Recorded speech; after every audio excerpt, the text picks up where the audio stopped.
In the tranquility of the night, some stories quietly come to life. Welcome to Hauntings and Horrors. Now I will take you through a chilling tales. Back in 1956, I signed up for a psych experiment. In college, they had a float tank, one of those sensory deprivation chambers, and they needed people willing to be closed up in it. The easiest experiment in the world, as far as I was concerned. All they wanted was for me to lay in the water for an hour, and they were going to pay me $5. This was the 50s. Mind you, so that's like getting 40, maybe 50 today. I signed up, and up in a heartbeat. So did half of the campus, judging by the limelight out there. But I got lucky in the lottery and was chosen well. It seemed lucky at the time. At first, it really was the easiest money I'd ever made. I'd come in 3 times per week, put on a specially wired wet suit that the eggheads had made, and climb into the tank. They'd hook me up, close the lid, and I just float there for an hour. For the first few minutes, I'd find myself listening to the water and smelling the salt. But soon even those would fade out, and I'd just be drifting. I know that sounds obvious, but I don't just mean in the physical sense. I'd come unmoored in there, completely detached from my surroundings and myself. Some of the other participants reported having visions, out-of-body experiences, but I never had any of that. I was always just gone, not down anywhere in particular. Just gone. Sometimes it felt like they were opening the lid seconds after they closed it. Other times, I'd swear I'd been in there for years, even decades. I'd come out of those times blinking in shock to find I was still a young man. I felt I'd lived lifetimes and just somehow couldn't quite remember them. I was never asleep there, wetsuit doohickeys checked on that alpha waves or something. I don't know. I did fall asleep a couple of times in the early sessions, and both times I was startled awake by what sounded like a can on fire right by my head. That was someone knocking on the outside of the tank. Let me tell you, I don't care how deep a sleeper you think you are, the way the tank reverberated. It could wake the dead. I never knew what they were recording or what they were looking for. They'd ask me questions when I got out, but they were always open and to tell us about your experience. Things like that. Then they just listened while I talked. Pencils scratching and big cameras rolling. They were big budget for those days. It must have been some sort of government grant. They never really got their money's worth out of me, in my opinion. I never had much to report. The after session, the experience was always the same. I was nowhere, doing nothing. The only difference was how long I thought it had been. I dutifully told them each time it felt like I was in there for 30 seconds. It felt like I was in there for 40 years. They wrote it all down, every time, and gave me my $5, so I was happy to keep coming back. Then one day it was different.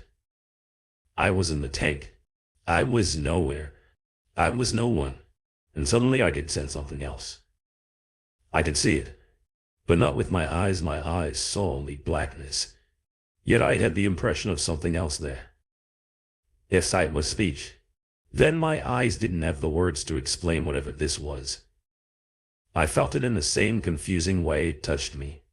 An exploratory caress, but not in any physical sensation. I felt ideas, felt them as textures and pressure.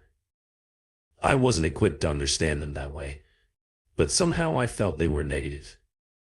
And I heard it with my ears. The sound of it crashing the door, little ripping noises like a metal rasp being dragged across a carpet. It dragged a heavy, wet sound that spoke of rotten news and putrefaction. It rattled, the sound of chitinous husks stirred by the wind, the noise of an old man's dying breath.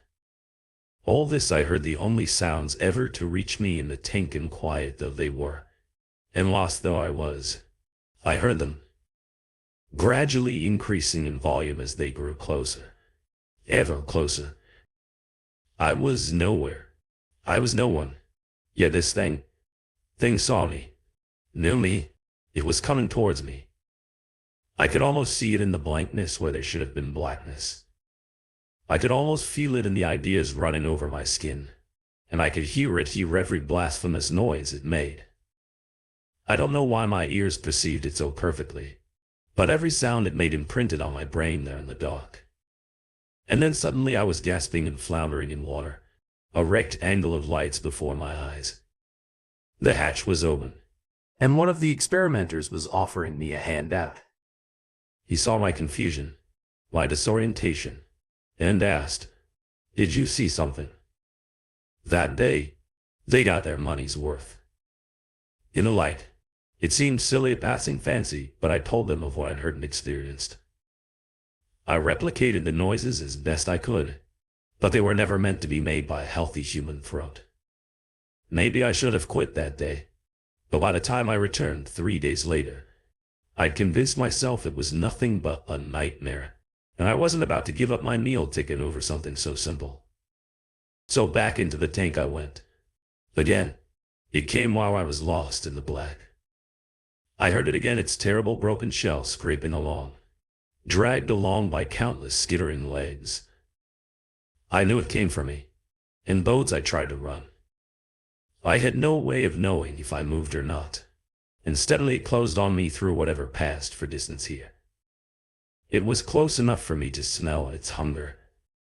When I found myself blinking in the light again, my heart pounding, something's got you spooked, you spooked.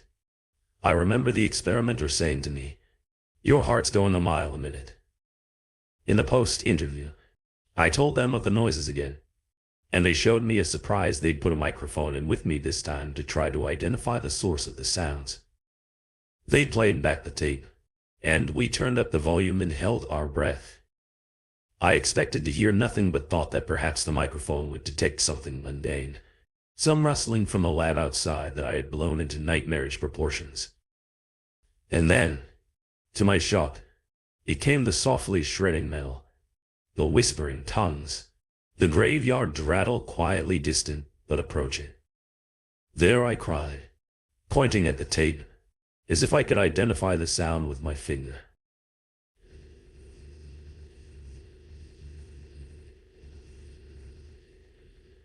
I frowned for the sound had stopped. Back at the tape, I told them, and they did so. I listened intently and whispered, "There, there," as the noises started again. I hadn't restarted the tape yet. The assistant told me, looking bewildered, and I looked up to see it was true, the wheels were still the taping of it. Yet in the silence, I could hear that dreadful creature moving, hunting me. I looked for face to face, no one but me seemed to hear it. And when they spoke to ask me to describe it, I couldn't hear it either. In every silence, though, it resumed always far away, as if it had lost the scent in the noise. But when the silences wore on, always inexorably dragging closer. I laughed it off that day, told them the dark must have gotten to me, and I'd be back the next week for the next regular session. Perhaps I even meant it then, for as long as we were talking, everything was normal. But when I left the building to walk home, I could hear its soul pursuit in every pause. I sang to myself out loud on the way home. I clapped my hands in the pauses where I breathed and kept the noise going. When I reached my dormitory, I turned on my ceiling fan and collapsed into bed. My heart was racing, but with the steady whir of the fan above me, the unearthly noises had ceased. Slowly, my heart calmed, and I relaxed. By bedtime, I might even have convinced myself that things were fine. Certainly, I was relaxed enough to go to sleep, the spinning fan maintaining a soft sentinel above my head. In the middle of the night, I awoke with a blood-curdling shriek. I could feel the horrid, uncanny touch upon my skin, hear the rustling like a field of corn dry and rotted on the stalks, swaying in the wind. It was here, in the room, upon me. I shouted, babbled anything to drive it back, flailed for the lights to chase back my fears. My roommate was out of his bed, tangled in the sheets, shouting, "What is it? What is it?" "The fan," I cried. "Did you turn off the fan?" "It was cold," he said, confused. "Never," I told him desperately, pulling the cord above me. My savior spun to life, white noise obliterating the silence. "Never turn this off again," I apologized the next morning, blaming it on the terror of the night, but reiterated my request about the fan. He accepted my apology, but a few months later transferred rooms anyway, citing a desire for peace and quiet. For I had become a man of constant noise. I hummed to myself, kept my fingers on desks during tests, clicked my teeth together when nothing else could be done. I played records constantly in my room, and I slept with a fan on every night. Technology has been a godsend for me. I spent more money than I could properly afford to have a television and constant stream of noise. I bought tracks, home stereos, every loud gadget I eagerly embraced. The Walkman and the ADS, portable sound and powered by batteries, those tiny lifesavers.